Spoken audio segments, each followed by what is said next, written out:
A team of volunteers goes to Texas and helps in the recovery after Hurricane Harvey.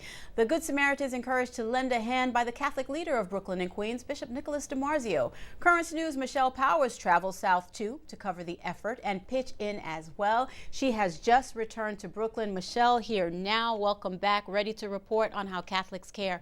Michelle, what do you have for us? Yeah, Liz, so we traveled down south to rebuild with hammers and nails, but foremost, our mission became one of solidarity, standing side by side with people who are just learning to walk again. You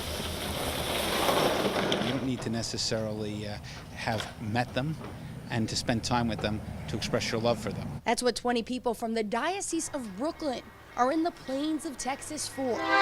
Though first responders are now moving on to the next disaster, our volunteers show Catholics still care. Our faith impels us to charity. Nearly 3 months after Hurricane Harvey hammered Houston, Catholic organizations and other religious individuals are still among the most prominent responders to the needs of a suffering people. On the ground, we partnered with Catholic Charities. Since the storm, they've aided more than 19,000 people. Now they're focusing on long-term recovery. From I just need some of the furniture replaced because my insurance didn't cover it, all the way to my entire life has been upended and I need help. Cynthia Colbert, the CEO of Catholic Charities for the Archdiocese of Galveston, Houston, says low and moderate income families got hit the hardest. That leaves the city with a new class of poverty. Water was about chest deep. John, who works as an EMT and lost his home without any insurance, falls into that category. We mucked and gutted what was left of his property. I had to swallow my pride because I wouldn't normally ask anybody for any help, but you know what? Didn't have a choice.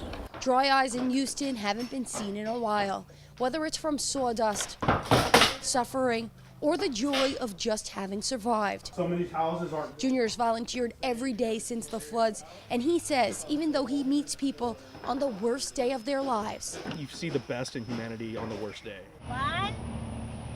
Our volunteers all came for different reasons. Some are retired, some recently widowed, some young. Why not me?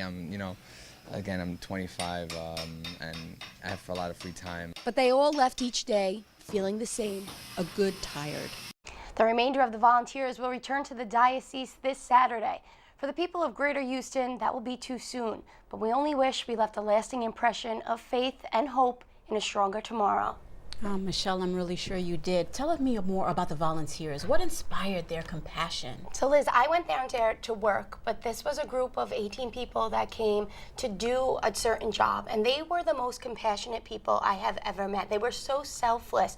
I really couldn't believe it. They left such an impression on me. At the end of the day, they were older people, they were retired people, a lot of them, and they were running around, picking up stuff, putting it down, and they wanted to keep going. Everything would wrap up around 5, and they were like, we want to stay. We want to make a difference. And I really think that they did. They really did, Michelle. Great work. We're very proud of you.